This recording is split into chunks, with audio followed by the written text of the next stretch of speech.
Hello, everybody. Welcome to the Write or Die Show. I'm your host, Randi-lee. On the show, we interview other writers and we talk about mental health from their personal journeys.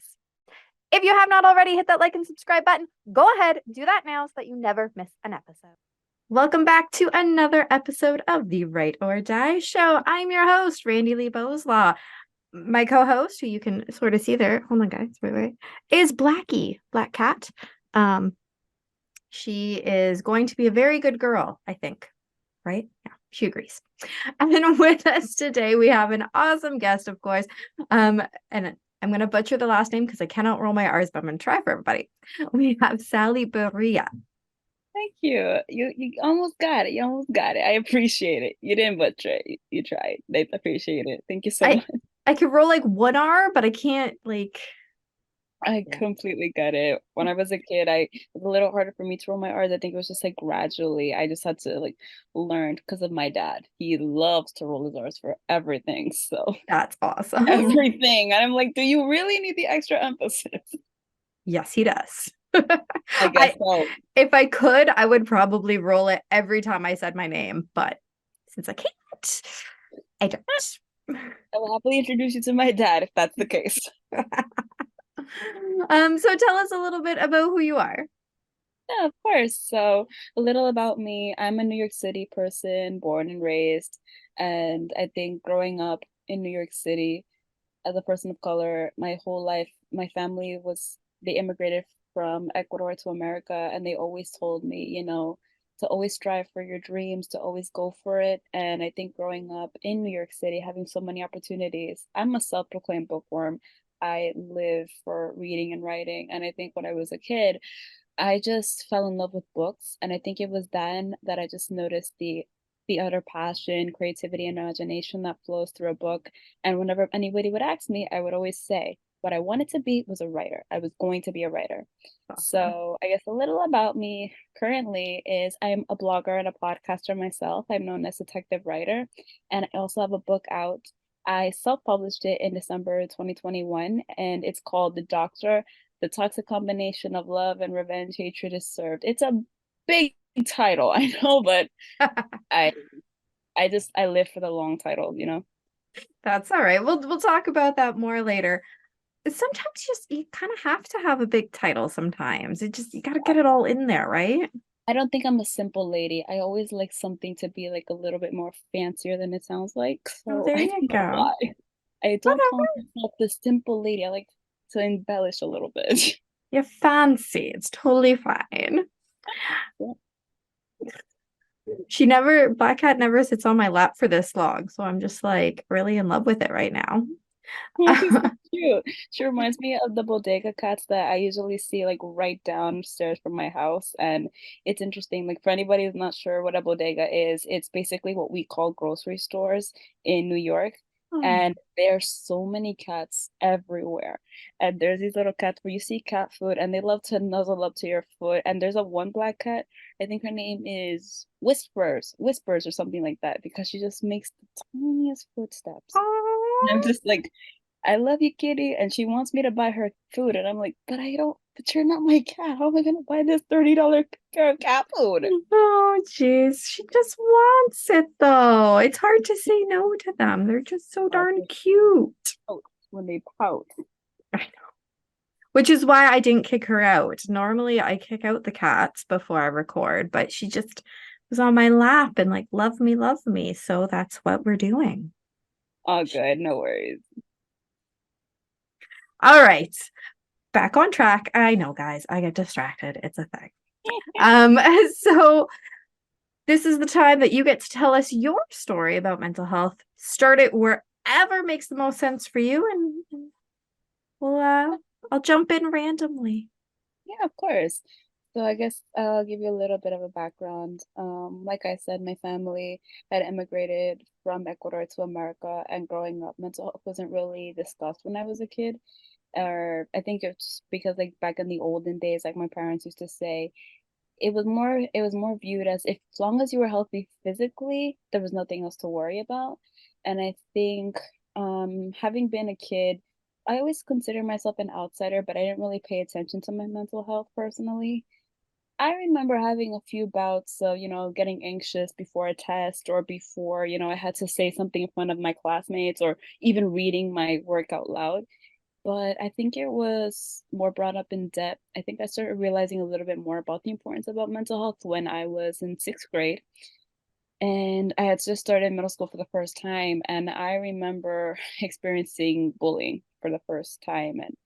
And it really marked something really something strong with me, if I in better ways to say it, because never having been through a situation of being bullied or having people take out sort of such strong forms of aggression towards you, I remember thinking, what is this feeling that I experience? Like, what is this fire in my belly, or these little butterflies that don't stop, or what is this feeling that I can't stop thinking, why am I so anxious? And I think it was more a little bit because growing up, I wasn't really discussed, so I didn't really know who to talk to about it. And then when I saw one day that there was a counselor in my school, in middle school, I thought maybe there's some way to understand this because I don't know what this feeling is coming from. And then she told me, "Have you ever heard about the concept of something called mental health?" I was completely flabbergasted. Like, what is that? What does Okay. that mean? So I'm going to ask questions, totally going to date you, but what year-ish, like what decade are we talking? I want to say 2009, 2010. Okay, okay. So really not that long ago, Yeah, right? and I think it's also because even when I asked my parents about it, like, have you guys ever heard of el salud mental, which is basically mental health in Spanish? They were like, what is that? It's so weird Yeah. because my counselor had started discussing with me, oh, it's this, it's where you put the importance of your brain, your actual brain is where you put it on top of you. Ah, she wants to hear the story. That's why she wants to like come closer. Blackie, we were having a snuggle. Um, but I wanted to point that out because it really, a lot of times I talk to people who are older than me, maybe like my mom's age. I just have a tail right in my face. I love you. Um, and it's an ongoing thing that people don't talk about it. It didn't exist with quotations around that because it's always existed. See, this is why you're not usually allowed in. It's always existed, but it wasn't talked about, right? So I love timelining it, right? To see when when it was that people started finding out about the concept. When did people start talking about it? Because I think the big push for talking about it really is in the last 10 years. Before that, it was a quiet discussion. And before that, it was, shh, don't talk about Yeah, and I can actually attest because growing up, even my mother, we have an open discussion about mental health now. My parents are big advocates, if something is going on, talk about it. We're big advocates in that in my family now, I think throughout the years. But my mom had told me that my father, growing up, he was always taught, don't cry. It's not considered manly if you it. cry. And to this Yes. day, I have never seen my father cry or any of the men cry because it was always told that crying is a sort of weakness and Yep. it was more commonly associated acceptable for women to cry, not men. So my Yes. dad, like my dad can open up, but for him he's always seemed like he was always told, to have to be the macho guy. If you have sort of an emotion you can't really like show it. Yep. And it's really different because my mom would say the same thing, women have to be behind the guys, women have to be very strong and independent, and you can Mm-hmm. cry but don't do it too often. and Right. I Yeah. and it's interesting because when I went back to Ecuador last summer, I remember, talking about it with my family members, just asking, how do you guys feel and how you doing mentally? Yeah. And I was so astonished by how many relatives were like, they're doing okay, and they're really taking steps to focus on it more Oh, that's because good. I was so exactly, and I thought you guys are actually you understood what I was talking about. You didn't question me what was mental health, and you were asking me and telling me exactly how you were doing, and I was like, that's incredible. And talking about it a little bit with my cousin on my podcast because I let her choose the topic, and she wanted to talk about mental health. We both agreed that we had never heard mental health before, so it's so beautiful to see more people like really aspiring to talk about it instead of keeping things especially really closed up. And I think growing up Yeah. in New York City, seeing it now, everywhere you go, there's always like the National Suicide Hotline. You will see it on the subway, or like Yes. anonymous hotline, or it's saying you are not alone, you are okay Yeah. mentally, and that's absolutely incredible. Yeah. Actually, at the mall by where I live, there's this whole, sorry, Kitty, this whole wall that's painted from by our children's mental health place. And it's got like, don't say these things to yourself. Try to change your thinking like this. So it's things like, I'm stupid. And it's like, don't say that, but say, I am learning something new, right? Things like that. And it's kind of interesting because, yeah, that definitely would not have been back when I was a teenager. You would not have seen that in the mall. I know, and I'm only 25. So for me to have grown up, like it's beautiful now to be able to hear, the importance about mental health. But when I was a sixth grader, I want to say, let's say 11, 12 years old, and I'm still learning about the concept of mental health and being told to prioritize it. I'm like, how can I prioritize something that I never heard of? Right? I Good would think, point. how am I supposed to learn this? And then I think that was the first time I actually had done counseling because, even when I was going through that whole bullying situation, I didn't really feel like I had somewhere to go. I wasn't really sure who I can discuss things with because nobody in my family had known about it. We had never understood the concept. So it was, I think, more through counseling and growing a little older, just being able to tell, okay, what are the symptoms of an anxiety attack? What are the symptoms when you're really feeling like the walls are closing in on you and you can't breathe and you have to get out. Yeah. And it was really interesting to me just to be able to learn little by little that your physical health is 100% important, but also Mhm. your mental and emotional health because you may be doing great physically, but if you're not feeling too strong enough, it's really essential to talk about it. And your And mental health plays a role in your physical health. exactly. Right? If your mental health is not doing well, especially for a long period of time, it affects your physical health. They are interconnected, so we cannot ignore one or the other. Exactly. And you bring up a good point because my dad, growing up, he always used to focus on his physical health, but his mental health, he will shut down like a clam because it's just so like that whole old school mindset.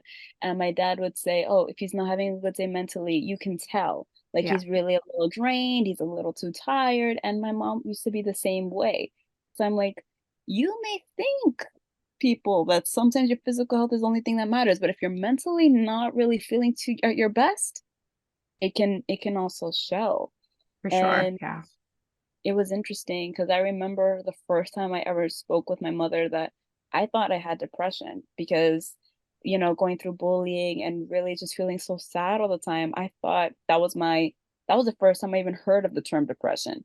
Yes. And then I thought, okay, I want to talk to my parents about this. At first, Mom, I love you, but she laughed at me when she first said it. She says, "You're not sad, you're happy."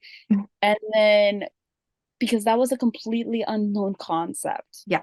So even then, gradually learning a little about it, I thought, okay, this makes sense. Okay, this makes sense. How do I take steps to try to be better mentally every single day? Yeah. And So we're going to it's come back to that, but I just wanted to make a point that your mom saying, you're not sad, you're happy is very old school thinking that depression is sadness. It's not. It can have sadness. In fact, just on Monday, I was at a golf tournament. Well, I mean, by the time this airs, it won't be Monday. But anyways, I was at a golf tournament and we were there probably already 2 hours and I was fine, fine, fine. Then all of a sudden, out of the blue, I start wanting to cry and I just feel this pit and my depression just kind of slapped me in the face for honestly no reason at all. And it took a good probably about 45 minutes before I could try to bring myself out of that, using, different coping strategies that I've learned with therapist or whatever. But it can have a sadness component to it. Like I said, I was kind of getting tears. But it's sadness, like the way we think of sadness. It's, for me anyways, it's this utter despair, this nothingness, this feeling that nothing is worth it, that there's just no point to anything. Exactly. And it's really interesting that the more of terms that we learn today, because even just anxiety alone, I was never diagnosed with anxiety, but I know in my heart that I've had it for a long time. I just didn't know what it was. These butterflies in my stomach, this my heart rate racing, my palms sweating, or Mhm. just my mind going on overthinking. Because growing up, I was always told, "Oh, you're just too sensitive. You're such an overthinker." And I'm like, this absolutely makes sense. And it's just so it's kind of beautiful now because I actually like I've talked about it, with a few counselors and even talking about it with my relatives and just being able to say, yes, I have anxiety. All of us have anxiety, but that shouldn't be necessarily viewed as a weakness because it's not a weakness. Beautifulness comes through all different shapes and forms. Yes. Anxiety doesn't make you weak. Depression doesn't make you weak. If you have ADHD or if you have any illness of any kind, whether it's mentally or physically, I feel like there's so many ways, and I think we're gradually working on it to make it known that we're all unique individuals, but it's not necessarily having to be viewed as a bad thing. It's just Right. maybe some obstacles a little differently than everybody else, but we're all beautiful individuals. And in a way, I say my anxiety helped me more ways than one. Helped me double check something when I thought, no, I need to check something more, or no, I really need to double check on this, or really want to be reassured. I think in a way, it just helps makes us view the world differently, which is never a bad thing. I love the way that you say that, viewing it differently, and that is just an obstacle because it really, and of course, on this show, we always speak from experience. So it feels like the hardest thing ever at the time, like on Monday. And I knew what it was because, like I said, I've been through therapy or whatever. So I knew what was happening, but I still felt like I just don't care anymore because this just keeps happening over and over again. Um, but once I got through that, let's say the muck of it, it was like, okay, this is a good day. Let's go finish and have a good day. But it's so hard at the time that I love that you said it's an obstacle. I'm trying to put that in my brain so when it hits me again, I'd be like, it's just an obstacle because the how you word it to yourself is so important. And it's actually because I have been in counseling. BetterHelp is absolutely incredible. And with my counselor, she had always told me she had anxiety. She still has it. She has a counselor, her counselor has a counselor, and even that process. I know for some people it may be viewed, oh, too many counselors, too much therapy, whatever. But the way that I was always taught was, I always thought my anxiety was something to be shameful, like it's something that I have to keep hidden. Not necessarily. And you also bring up a good point because self-esteem and self-love is also really important. And it's Right. also important to memorize and not necessarily memorize, but to keep in mind that not every day is going to be a good day. You're not going to be happy 100% of the time, but you're also not going to be completely mad or completely sad all the time. That's the beauty of life, that life has those moments. But I think one of the most important aspects that I always try to keep in mind is that the way that I talk to myself, the way that I start my day, I may not have had a good morning, but that doesn't mean my afternoon won't be great. Or maybe my night will be terrible, but it's still a day. Yeah. And even then, being able to recognize, okay, anxiety, mental illness is not something that should be viewed as a bad thing. It just gives us a little bit of obstacles, maybe a little differently than everybody else, but either way, we're all doing the same thing, just trying to get through the day, and we're making it. We're making it every Exactly. single day. I love that. So now going back to what I interrupted, talking about different things that you had learned to help with it. What have you learned? So many things. I've journaled, I've listened to music, I talk to my family Any constantly. music in particular for you? Well, growing up in a predominantly Hispanic family, I loved bachata, salsa, merengue, or just any kind of music that's like really a lullaby version. I don't know why, but I love to listen to ocean sounds. So sometimes if I can't sleep, I will listen to sounds or even the sounds of thunder outside. I live for it. I actually I have like a sleep sound playlist that I'll put on at night. And yeah, like not so much the thunderstorms, but like ocean sounds and like soft lullaby stuff. Yeah. It makes because it's always when I'm falling asleep that my brain's like, hey, how about 20,000 other thoughts? A lot of them being horrible self-esteem thoughts. So having that music, yeah, it quiets everything else down. Exactly. And I also, it's kind of old, but I loved Pink, Pretty, Pretty Please, if you ever feel like Yes. us, then you are perfect. I listen to Because it all the time. I love it. or I don't know if you ever heard of maybe Britt Nicole's Whatever You've Been Told, You're Worth More Than Gold. Oh, I don't know that one. I absolutely can't recommend that. Or her other song is The Sun is Rising, because sometimes I will have flashbacks of really bad moments when I was bullied as a kid. And there are moments where I'm thinking, dang, why didn't I stand up for myself? Why didn't I fight back? But then I listen to those songs and it just tells me we learn from our mistakes. I'm not the same person that I was way back then. Hmm. I'm not even the same person that I'm gonna be when this airs. Like we change every single day. Yeah. And I'd like to think that I am not perfect. Nobody is ever perfect. Nobody should ever strive for perfection. But I believe that every single day we can try to get to the best version of ourselves. And oh my God, I love that song. If you ever feel like you're nothing, you are perfect. Or Yeah. Lady Gaga, I was born this way. Yeah. I was born this way. I'm not going to There change. are so many good songs. Now that you're listing them off, there are so many good songs. Love Yes. it. I live for positivity. Don't get me wrong, being a murder mystery, true crime fanatic, I love, listening to sad songs too. Right? Yeah. When you're also thinking, like when you're in your mind, you don't really always want to listen to something that's kind of dark and Yeah, you kind of scary, gotta pick and choose scary. based on your mood, right? Yeah, for And sure. and then when my relatives, whenever they have family parties, you will hear the music blasting, and it's always music that makes you want to dance. So that music also makes me feel good. So we're just Yes. like so many Well, things. when you were talking about merengue, I was like, oh my goodness, that makes me think of vacationing. Oh, if you ever want to, feel free to come to New York. It will be a party. Oh I've my, actually never been to New York. I've always wanted to, not yet. um, but I just never have. I mean, I've been to New York State because I'm across the border from it, so I've been to like Buffalo all the time. Um, but I've never been to New York, New York.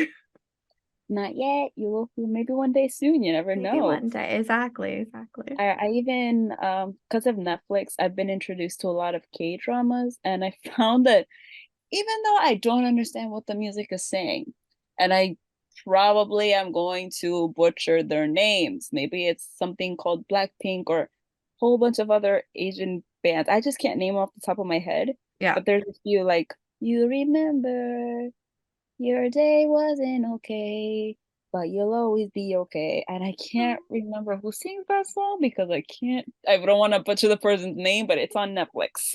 Oh, I am really into the Korean and Japanese shows. They're just so good. I find them better than the ones made over here.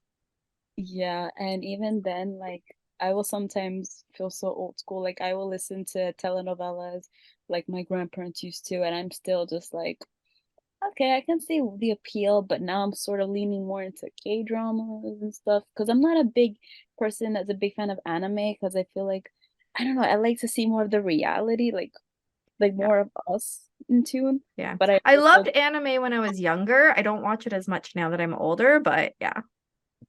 and also just like traveling also really helps too. Even if you don't like really travel out the country, I find that it helps me get out of my funk if I feel like I'm a little like not too feeling too good. it's been raining for several days out here in New York, Mm, but I still made the effort and I really wanted to, even though sometimes I don't want to get out of bed. I left my house, went to the pharmacy, got myself a nice coffee and walked around because I'm just like I need fresh air. yeah. I I think That's it's beautiful. that's the joy of having a dog or three. Because they force you to go outside, right? So as much as I'm like, oh, Freddie, I don't want to do this right now. He just sits there and he wags his tail and and I'm like, oh, Cousin tells me fine. that. My cousin tells me that she has a German Shepherd. He's huge, but he's a cute little dog called Riley. But I can't walk him because I'm allergic to dogs and cats or any Ah, kind of fur. So I just can't have an animal. But sometimes I will see that dog and if he comes into my bed, he will start licking me and he wants me to get up. And I said, "You are not my dog. Why should I get up for you?" So then he will start staring at me like, "Get up, lady." I'm like, "Okay, okay. I'm Yeah. gonna get up. If You're not if even a- my dog." if anyone can, I highly recommend having a dog for mental health purposes, or a cat, or both. You know. Interesting, because my cousin says like because she lives by herself, we live in the same building. She says that her dog gives her a lot of companionship and a lot Yes. of things. So I love it. The only problem is he causes me so many allergies, and then when he licks my face, I'm like, "You're not helping me here, boo boo. You're not Aww. helping me here." But I still appreciate it. I'm like, well, at least you like me. I like you too. Yeah, I just can't, have you around. Aw. But he doesn't stop him. He doesn't stop him. And No, then no. still don't get up. He will start laying on top of me. This dog is almost 200 pounds. I believe it. I have a German Shepherd. Yeah, yeah. They're And so sweet. I know, but I'm also like, if you want me to get up, this is not helping. This is No, not helping. no, it probably would not be, but that's okay because we love them. Mhm. I could talk about animals all day, so I'm gonna try and switch back on track. So what would you tell somebody who is listening right now who maybe this is the first time they're hearing, the terms mental health and depression? I think the first thing that I would tell anybody who's ever even hearing about the term mental health is maybe just stop and think how you're feeling, whether your emotion is angry, sad, like just how are you feeling? How are you doing? And coming from somebody who had never really heard of the term mental health for a long time, I would say it's not scary. If you feel like if anybody is feeling like they're in an unsafe place and they can't talk, there's always help anywhere and wherever you are, whether you're internationally or in New York City or even out of state, there's always someone there that's willing to help and listen. I know sometimes for a lot of people, you may feel like it's like the sky is not going to be greener on the other side, or it's not going to be blue, or whatever the term is, or somebody feels like they're really alone. I promise you, you're not. It is going to be okay. And I know sometimes it may seem like it's not always going to be, but I promise you it's going to be okay. There's always going to be somebody there to listen. And I would just say, to recognize the power and the beauty in the person that you are. Nobody's made it to this point like you have. You have made it to such a point that you're able to listen to this podcast. If you're working, you're going to school, or even if you're just having a lazy day, you're making it work because every day you live, every day you breathe, you're succeeding. And I think sometimes a lot of us feel like if we're not, social media is a big trigger for me because I think a lot of times we see, oh, if you're not like, let's say a 21-year-old who's gotten married or has like a $1 billion cosmetic thing like Kylie Jenner, no offense to that lady. Sometimes we may feel like we're not doing enough, but I promise you, you are. You're doing it and you're making it work every single day. You live and breathe, I and love that. anything is possible. I love all of that. I love it. I love it. So you have a podcast. It's amazing, Yeah, guys. I met her because I went on her podcast first, yeah. and I was like, It was absolutely incredible. I loved her on it. so tell us first a little bit about the podcast and then tell us about your book. Definitely. So I have started season 3 of Detective Writer, and it's basically a mix of true crime, murder mystery, as well as me discussing the journey of writing. But whenever I have a guest, I always like to let them choose the topic. So I love it. And I shockingly, guys, I talked about mental health. because Shocking. you wanted to talk about it. I loved it. Yes. And a lot of people had tuned in, and a lot of people actually, one person commented, it's really good to hear something more refreshing because a lot of times, even in a true crime podcast, I'm sort of like, not everybody wants to always hear about the dark and the dreariness. Yeah. Sometimes I don't even want to hear about the dark and dreariness. So, like, I know I'm detective writer, but that's also detective slash writer. Just to Yes. give you a little bit of a breathing fresher. You know what I mean? Yes. I love it. I And I absolutely love it. where do people listen? You can listen to me on Spotify, iTunes, Google Play, anywhere you listen to podcasts. Stitcher, I don't know if it's still out All iHeartRadio. the places. Yes, iHeartRadio. Yeah. All the places. So make sure that you check it out because it was so much fun on it. So I know that it's an awesome podcast. Now, Thank you. your book, tell us. Yeah, of course. So I actually first wrote my book when I was 20 in college.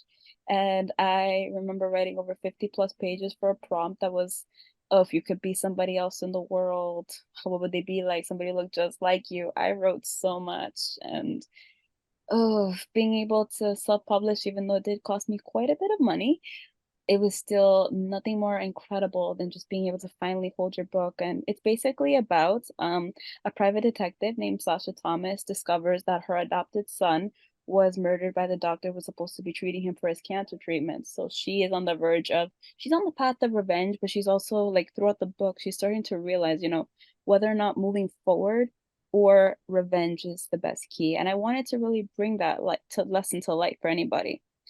You know, do we really think sometimes that revenge and getting the person back is it really the best key? Or maybe we should just try to move forward. Wow. That is, Yeah.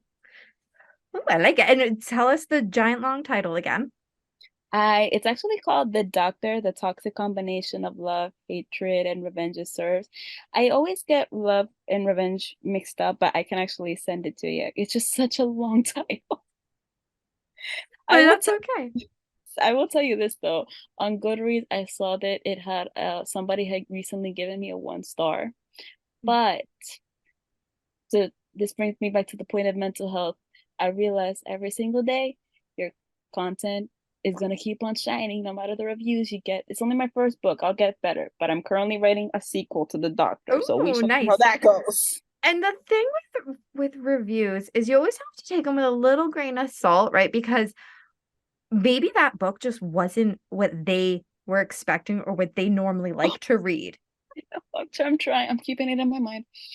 right? Keeping Like, it in my mind. because I do book reviews and I have read some that I'm like, oh my gosh, I would have never picked this up myself, but I can appreciate the fact that it is, you know, well written or that, there's some character development. Even if I didn't like the story because it's not my jam, I can still appreciate the fact that it's a story that somebody somewhere will like.